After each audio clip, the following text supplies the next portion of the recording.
In 1878, an American sharpshooter named Sean Lafferty, known as the Montana Kid, was tied to his horse. A young Chinese girl named Adele helped him down. When Sean asked where he was, Adele told him he had arrived in a small town at the foot of the Canadian Rockies, a quiet place far removed from the violence of the American frontier. In this town, his gun meant nothing. This is gunless. Gunless. Out of bullets, Sean headed into a shop for ammunition. An old man named Jimmy greeted him with a cup of tea, and soon after, the shop owner Claude handed Sean the bullets he wanted. Jimmy protested since Sean had not paid, but Claude insisted, sparking an argument between the two. Tired of the quarrel, Sean showed off his skills by shooting the cup out of Jimmy's hand, then putting another shot clean through a painting behind Claude. When Sean left the shop, he found his horse missing. At the blacksmith's, he saw his horse with Jack Smith and immediately accused him of theft, pressing a pistol to his head. Jack stayed calm, explaining he was only fixing a broken horseshoe. Sean refused to listen, but Jack simply lifted him up and tossed him outside.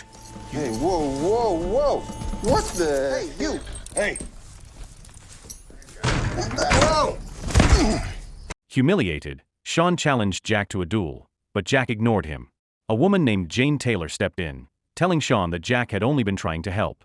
Before Sean could argue, he suddenly collapsed, struck by a gunshot in the back. When he regained consciousness, Sean learned that a doctor named Angus Chiffron had removed the bullet fragments.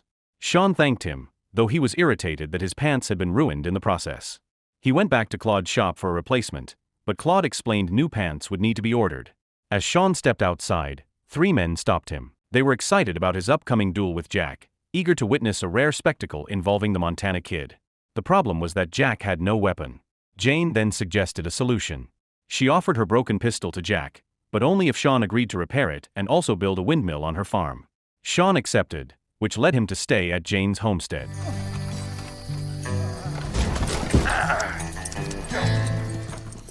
Put your horse in here. The next day, he began repairing Jane's pistol and helped her fetch water. Over lunch, he opened up about his past, admitting that he had become a wanted man after killing 11 people across the western United States. Later, Sean went into town and met Adele and her grandfather. They offered to provide him with new clothes, and as Sean followed them, he noticed several Chinese refugees camped behind the town. Adele explained that they were railway workers who had been given shelter and food by her family. Not only did her grandfather prepare clothes for Sean, he also set up a special bath so Sean could wash. Sean dozed off in the tub, only to wake in shock when Adele accidentally slipped behind the curtain. As he jumped up, 2 nearby Chinese women caught a full view of him. That evening, Sean and Jane attended a dinner at Angus's house. Some of the townsfolk were curious about Sean's past and asked him about his reputation as a sharpshooter. Sean told them he had killed 11 men, but only because they had forced him into duels. He explained that each death was an act of self-defense, nothing more. The others were astonished by the story, while Sean remained calm, speaking as if it were routine. The next day, Jane was repairing the windmill when she slipped and nearly fell. Sean rushed to catch her, but they both tumbled down. That's bad. Oh Lord. Is it broken? On their way back to town, Jane opened up about her past, confessing that her husband had been cruel and had abandoned the farm. She admitted she had shot him with his own pistol after years of mistreatment. That afternoon, Sean joined a town gathering where the people were discussing Aristotle. Jack confronted him directly, accusing Sean of attempting to kill him by challenging him to a duel, even though Jack had no weapon. Jack declared his hatred for gunmen, while Sean argued that a pistol was only a tool, meant for self-defense. The townsfolk began debating the issue, their voices rising. Frustrated, Sean walked out and met Corporal Kent. Sean asked why the people seemed so disturbed by the duel. Kent explained that in Canada, gun duels were unheard of and considered crimes, unlike in the United States. Aware of the tension between Sean and Jack, Kent urged Sean to abandon the idea, warning that going through with the duel would be treated as attempted murder. At the same time, a group of American bounty hunters crossed into Canada, drawn by the reward on Sean's head. Their leader, Ben Cutler, threatened Chinese refugees to reveal Sean's location. When he learned that one woman had seen Sean before, he ordered her captured. She turned out to be the same woman who had been at Adele's house on the day Sean was bathing. News of Cutler's pursuit soon reached Sean. At first, he considered leaving town to protect the others, but when he saw Jane's sorrowful expression, he abandoned the idea and chose to stay by her side. One evening, as they sat together on the rooftop, Jane admitted that she had not killed her husband. She explained that her husband, often drunk and abusive, had suddenly disappeared and never returned. Later, she received word that he had died. Some time after, Sean and Jane attended a dance hosted by Kent and his troops. They joined the townsfolk on the floor, laughing and enjoying the night. The mood shifted when a group of soldiers cornered Sean and beat him, even though he had not brought a pistol.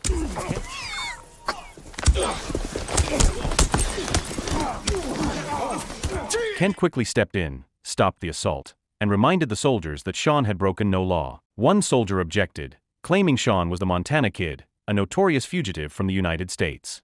Even so, Kent defended him and insisted he had the right to remain in Canada. Back at the dance, Sean noticed the townsfolk warming to him.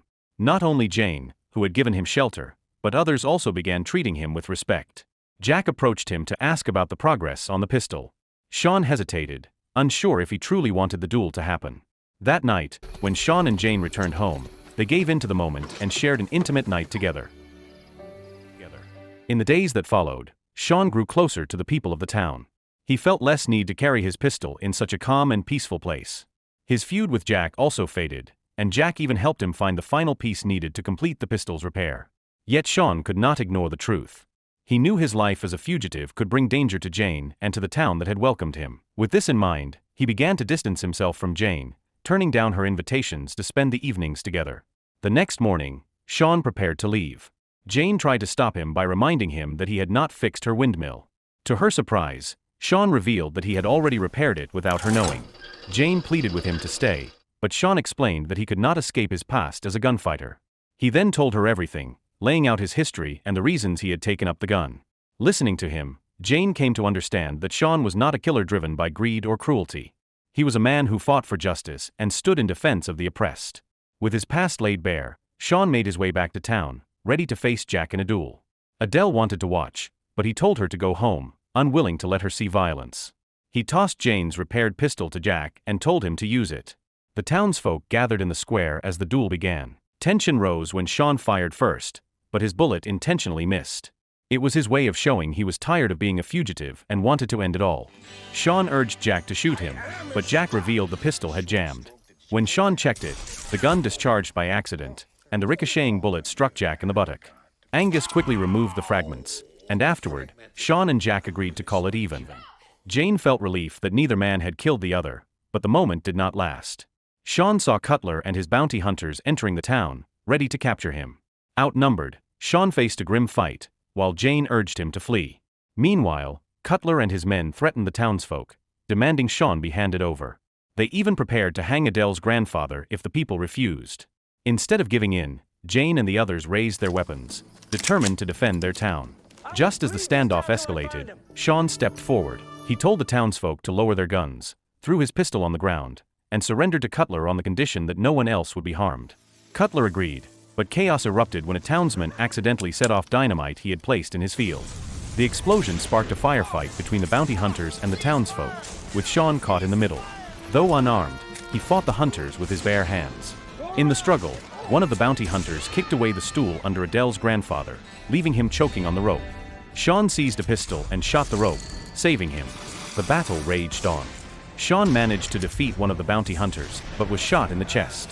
Soon after, he confronted Cutler directly. By then, Cutler's men had fallen, and Sean stood with Jane at his side. Sean told Cutler he no longer wished to kill and even apologized for injuring him in the past, which had made him an object of ridicule. He threw down his pistol and asked Jane to do the same, not wanting her to carry the burden of killing. But Cutler refused to surrender. Driven by revenge and the $4,000 reward, he prepared to finish Sean. At the last moment, Jack intervened and shot Cutler's hand, saving Sean's life. With their leader defeated, the bounty hunters were captured. Kent and his troops arrived soon after, took custody of Cutler's gang, and expelled them from Canada for breaking the law. With the threat gone, Sean chose to remain in the town. He said he owed a debt to Jane and the people who had helped him. In truth, he stayed because he had finally found a place where he belonged. With Jane and the community that had accepted him, Sean left behind the violent life of the Wild West and embraced a new beginning built on trust, kindness, and peace. So the moral of the story is, never trust a jammed pistol to settle your problems, because it might just shoot someone in the butt instead.